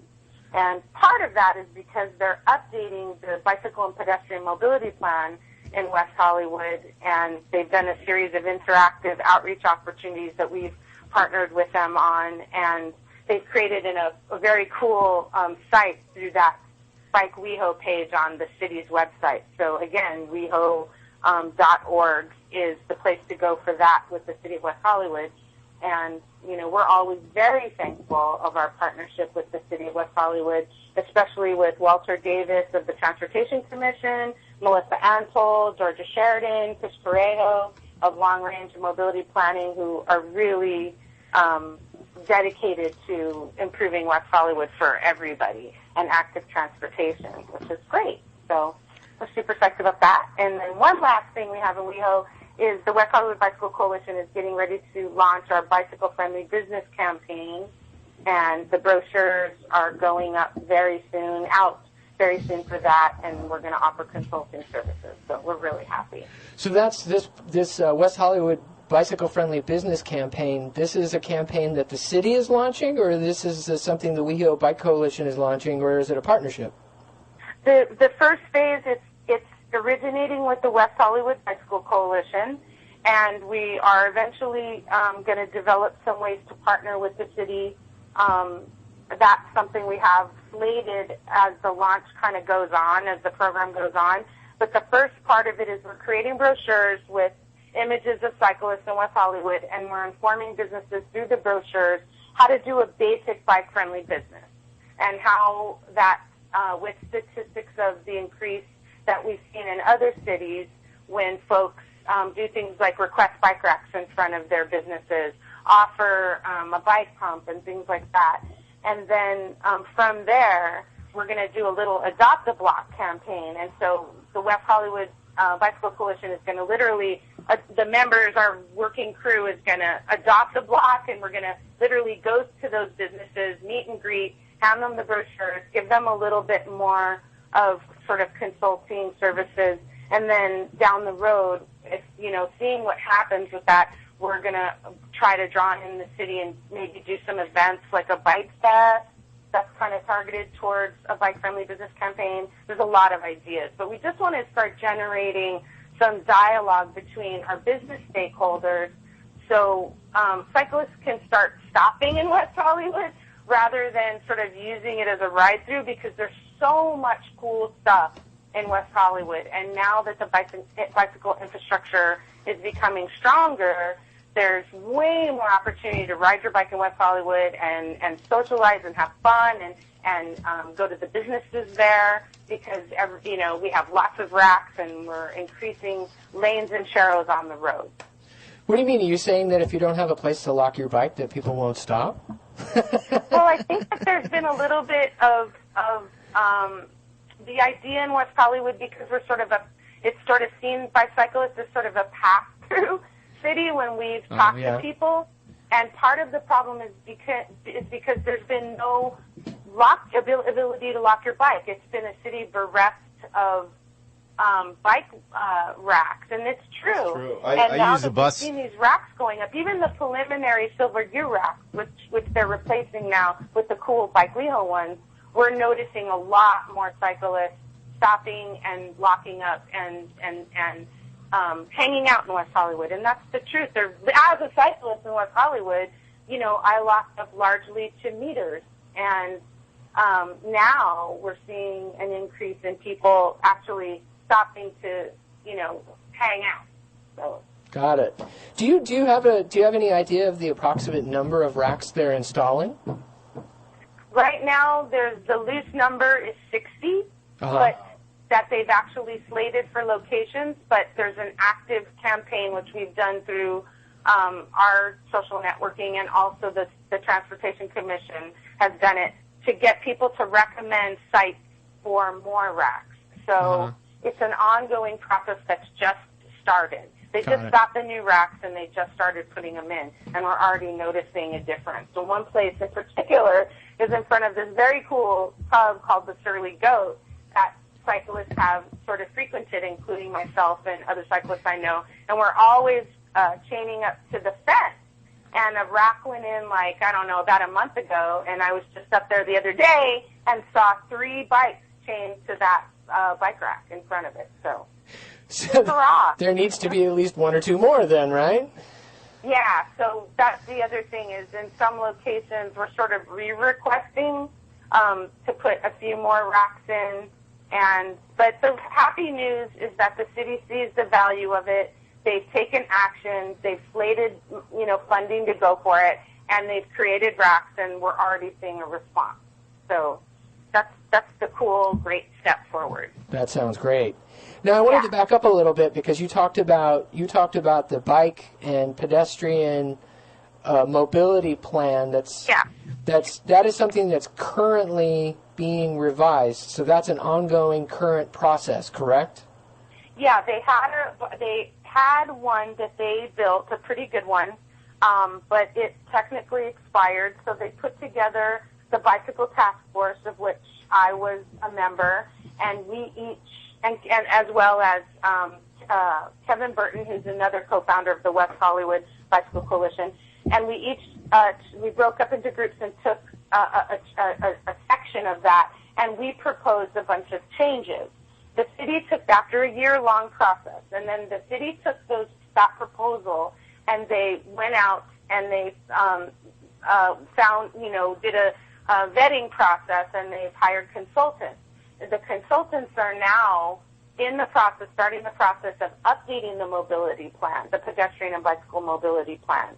And we're super excited about that because now that we have a very supportive council and, council members, we're excited that that mobility plan is going to be the basis for some really long-range active transportation improvements in West Hollywood. I see. And I assume then that once they get done drafting these changes, they'll probably come back to the city and to the community to get feedback on it and maybe do a few tweaks before it finally goes eventually to council for approval, right? Absolutely. And in fact, long-range mobility planning have already, and the consultants, and they've drawn us in on this, they've already done 2 really cool interactive events that have all been focused on stakeholder and community feedback. The first one was sort of a meet and greet where they unveiled the old mobility plan and some of the proposed changes proposed by the Bicycle Task Force and consultants' ideas. And then the second one was just recently they did a bike and walk. So they did a bike ride where they stopped and they talked to attendees, got their feedback, and then they also did a walk at the same time. I see. So they're already actively engaged with the community. They put up an interactive map and website that you can give feedback to. So it's already an ongoing discussion.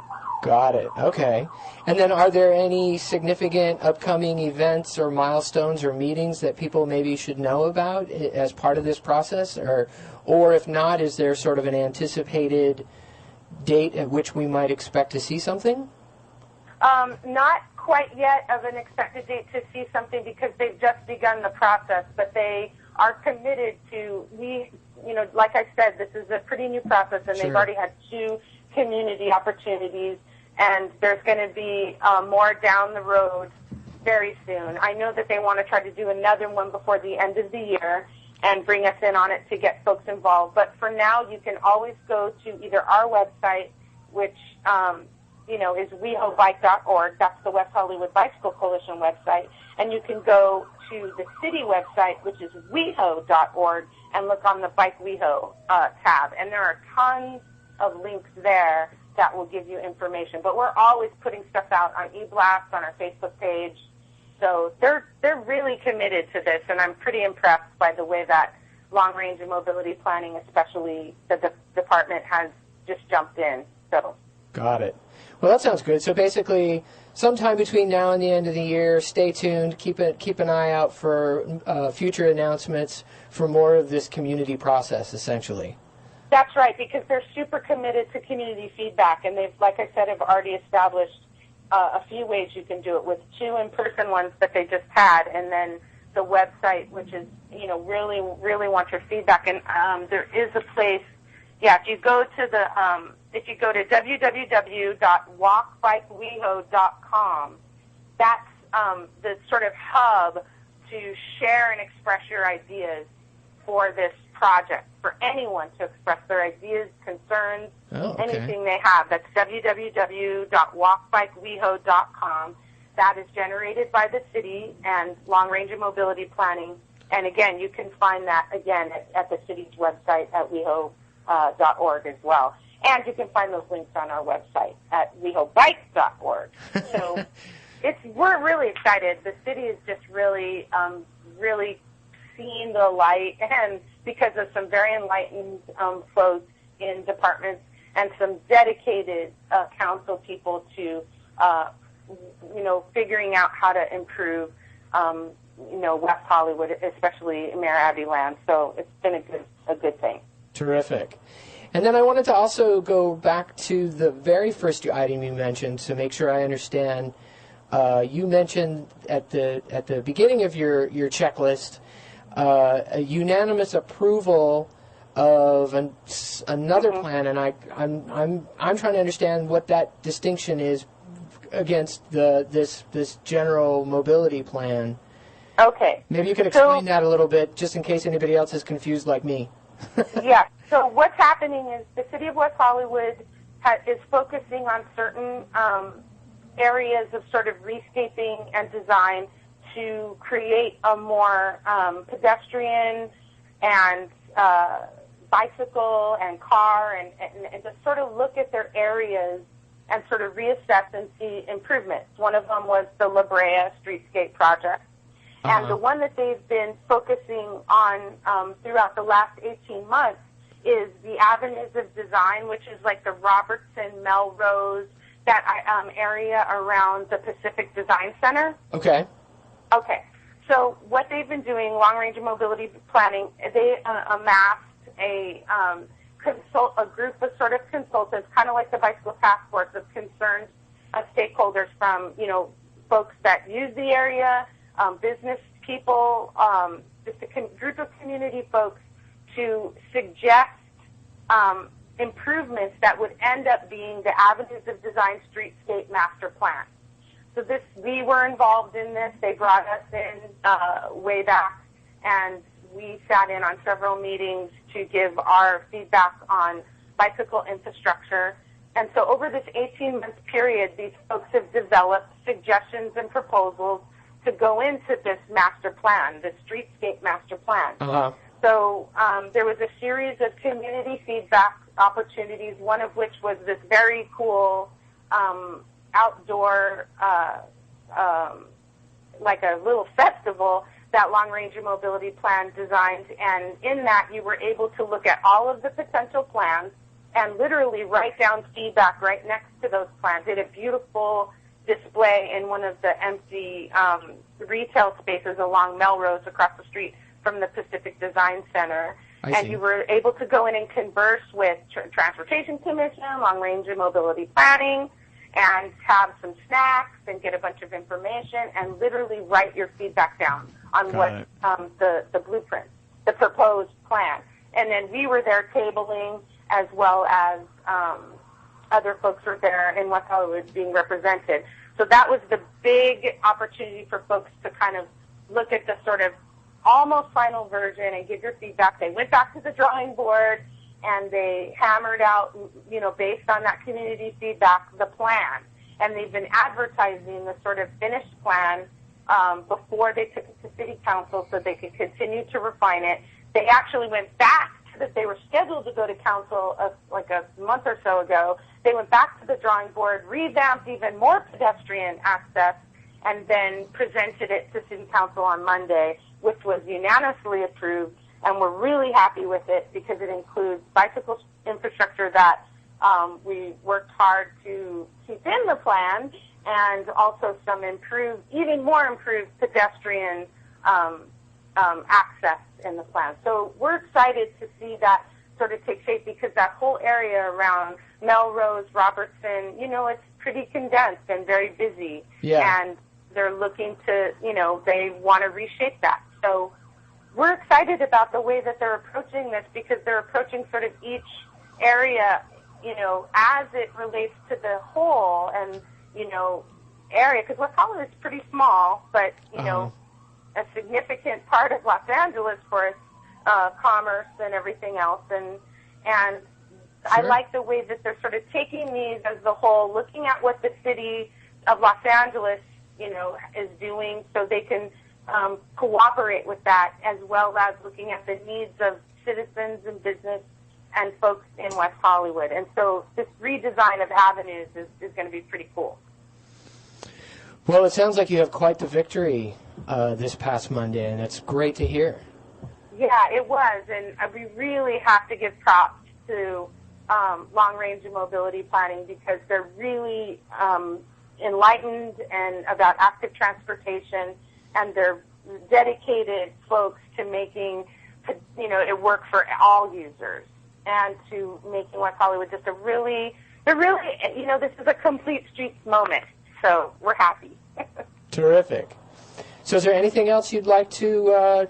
actually, Chicken has a question. Okay. Hey, so Tess, I noticed a lot of times when you talk about a bike community over there, I noticed that a lot of people are almost like our former speaker here today. A lot of the people in Downey use their bikes more as a utilitarian kind of thing to get to work and stuff. I noticed that a lot of the workers there they don't have cars, but they definitely are using bikes and stuff. And I was really amazed to see bikes that I worked on at the bike oven being used every day out there for workers to get to the jobs and stuff in, just to say, West Hollywood. Are you including that there, maybe with bilingual kind of questionnaires or anything like that? This is.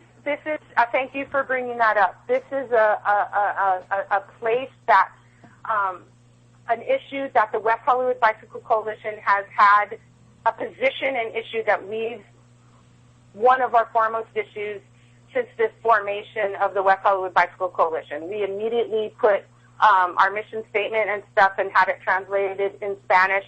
And for other folks that work and commute in West Hollywood, there's a large Russian population in West Hollywood.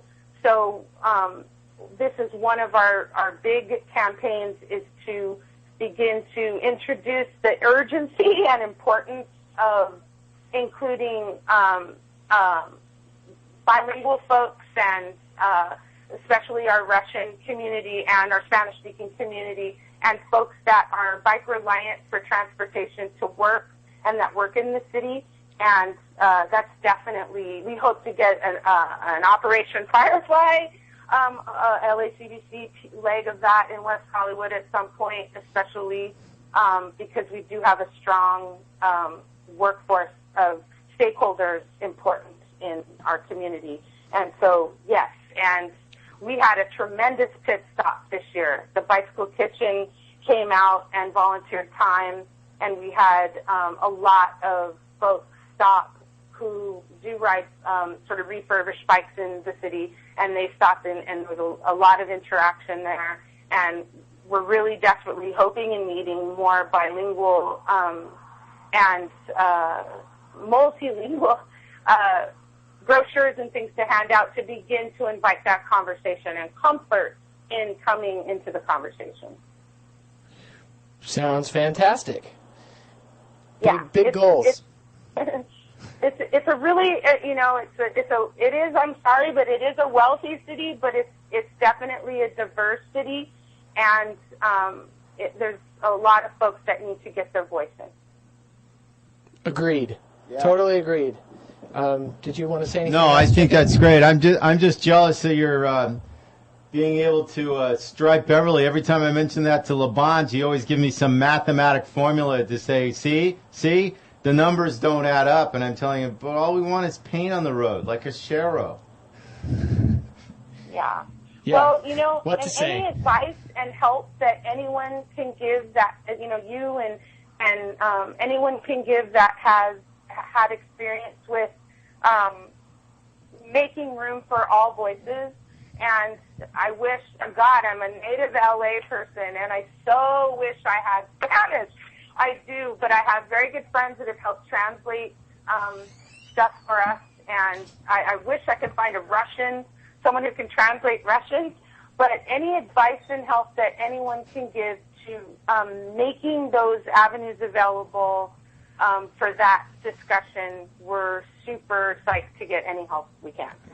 All right. And on that, I think we'll wrap this up. And I want to say thank you so much for calling in. And to remind everybody that this master plan is in process, and stay tuned. Keep looking at the WeHo Bike Coalition website for announcements in the future. And then, of course, like we mentioned with the Downey chapter, if you're listening and you're a West Hollywood resident, you can get involved with the West Hollywood Bike Coalition. And more importantly, we need you to become a member. Your support strengthens the organization, not just financially, but also in terms of political clout. And so it's wehobike.org, right? Yeah, wehobike.org, and we announce our monthly meetings on the Facebook page, so you know where to go and join in and please show up and help us out. All right. Thank you so much, Tess, for calling in. Thanks, Colin. Thank you, Chicken Leather. Thanks, Bike Talk. Way to go. Have a good afternoon. Take care. All right. Bye-bye. Bye. All right. You're listening to Bike Talk on Kill Radio. KPFK, yeah, Colin. On the podcast. And great job, Colin. Thank you. No, thank you for taking care of our technical issues. Yeah, so we're Go ahead. Couple quick announcements. I was going to say, do you have Sneak some in. quick announcements you want to sneak Quick in? announcements, and then we're going to wrap this up because I think we've actually just exceeded 2 hours. That's okay. Wanted to mention that on August 22nd at 7 p.m., the LACBC, LA County Bicycle Coalition, presents What Do Elected Officials Want to Hear? This is going to be a panel discussion downtown at our downtown office building, 634 South Spring Street. We have 3 confirmed guests. Paul Backstrom, who works for Council Member Paul Bonin. Previously, he worked for. I just blanked on his name. He just retired. Rosenthal, exactly. So Paul Backstrom is a deputy in the office. He's going to be speaking. We're going to have Laura Friedman, council member from the city of Glendale and also former mayor of the city of Glendale, and Marlon Garcia, who is a council member from Baldwin Park. And they're basically going to be talking about, as advocates, we need to know how to tailor our messages to convince politicians and elected officials and even city staff people to do some of the things that we'd like to see happen. And so this is going to be a panel discussion about that. You can get more information from the LACBC website at la-bike.org. We already mentioned August 24th is the Active Streets event that Shannon is organizing in South LA. Also, you can get more information at the website. We also want to mention that the LACBC is organizing another City of Los Angeles bike count. Citywide, and we need volunteers. We have like 100 locations that we are aiming to do bike counts at, and there's like 3 shifts for each location. So that basically means at minimum we're looking at needing at least like 300 volunteers. The count dates are going to be September 10th and September 14th. The September 10th will be a morning and an evening count, and the September 14th is a Saturday. It'll be midday, and we're going to have training dates on September 4th, 5th, and 7th. And again, all the information about signing up and becoming a volunteer for that effort is at la-bike.org. And believe me, this bike count doesn't happen unless we get a lot of people to sign up and help out with that effort. So if you've got some free time, we need you. And then last but not least, speaking of volunteers, LA County Bicycle Coalition is hiring a volunteer coordinator. Wow. Our very own Martine Lopez-Yu is leaving. Aw. We're very sad about that. But she's moving on. He's moving on. He's moving on. He's moving on, and so we are looking to hire a new volunteer coordinator. It's a part-time job. I meant he is getting hired. Not he, she is retired. There we go. There you go. So we are looking for a volunteer coordinator. So if you have interest in that, again, go to the website, la-bike.org. There's information there. Please do read that information. No phone calls, please. You will, all the info you need is right there about the position and how to apply for that, because we are taking applications now. And on that note, we're done. I'm done. Did you have anything you wanted to say? Just that the spoken art is going on again today. As always, the second Saturday of the month is a big event where we travel to, and you know what? Nobody has been shot, accosted, or incarcerated on this ride in 3 years, which seems pretty ridiculous. At least there should. Now I'm going to say it, knock on wood, and somebody's going to get arrested tonight or thrown in the clink or a horrible accident. No, what we like to say is that we do these every month, and this is sort of in contrast to the one downtown that just has so many people that you have to start running them over in cars. This one out in Northeast Los Angeles, family friendly. People love to see the galleries. Mm-hmm. And then more important, afterwards, we open up the Bike Oven's own wall for the artistic view. And this month we have I was there helping hanging it last night, so I know how good the art is. You should all come down. And if I was conscious of what I was doing or had Facebook, I could just sort of scroll to it and say, and the artist is, well, we're going to keep that as a big mystery. Come on down. If you're listening to a past show, there's always the second Saturday of the month. Come out. Ride with us from 7 to 10 and then come over to the Bike Oven for, I'm sure there's going to be some musical thing because they're talking about bring your camera for the band. So that usually sounds like there's going to be music, unless it's, some band of, speckled band from, Sir Arthur Conan Doyle or something. Who knows what it is. Anyway, that being said, that's it for Chicken Leather and Colin Bogart, LA County Bicycle Coalition, Bike Talk on Kill Radio, KPFK on the podcast. Thanks for listening. And we're going to have training dates on September 4th, 5th, and 7th. And again, all the information about signing up and becoming a volunteer for that effort is at la-bike.org. And believe me, this bike count doesn't happen unless we get a lot of people to sign up and help out with that effort. So if you've got some free time, we need you. And then last but not least, speaking of volunteers, LA County Bicycle Coalition is hiring a volunteer coordinator. Wow. Our very own Martine Lopez-Yu is leaving. Aw. We're very sad about that. But she's moving on. He's moving on. He's moving on. He's moving on. And so we are looking to hire a new volunteer coordinator. It's a part-time job. I meant he just getting hired. Not he, she is retiring. There we go. There you go. So we are looking for a volunteer coordinator. So if you have interest in that, again, go to the website, la-bike.org. There's information there. Please do read that information. No phone calls, please. All the info you need is right there about the position and how to apply for that, because we are taking applications now.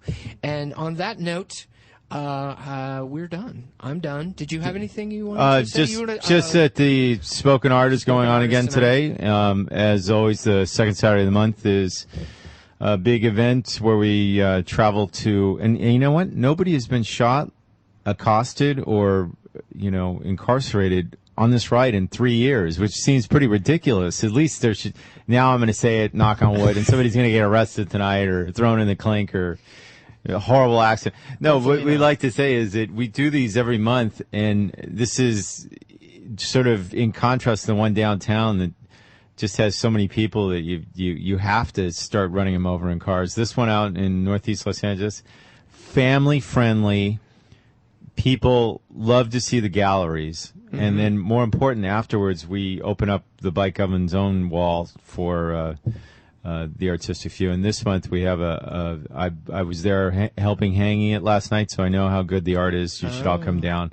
And if I was conscious of what I was doing or had Facebook, I could just sort of scroll to it and say, and the artist is, well, we're going to keep that as a big mystery. Come on down. If you're listening to a past show, there's always the second Saturday of the month. Come on out. Ride with us from 7 to 10 and then come over to the Bike Oven for, I'm sure there's going to be some musical thing because they're talking about bring your camera for the band. So that usually sounds like there's going to be music, unless it's, some band of, speckled band from, Sir Arthur Conan Doyle or something. Who knows what it is. Anyway, that being said, that's it for Chicken Leather and Colin Bogart, LA County Bicycle Coalition, Bike Talk on Kill Radio, KPFK on the podcast. Thanks for listening.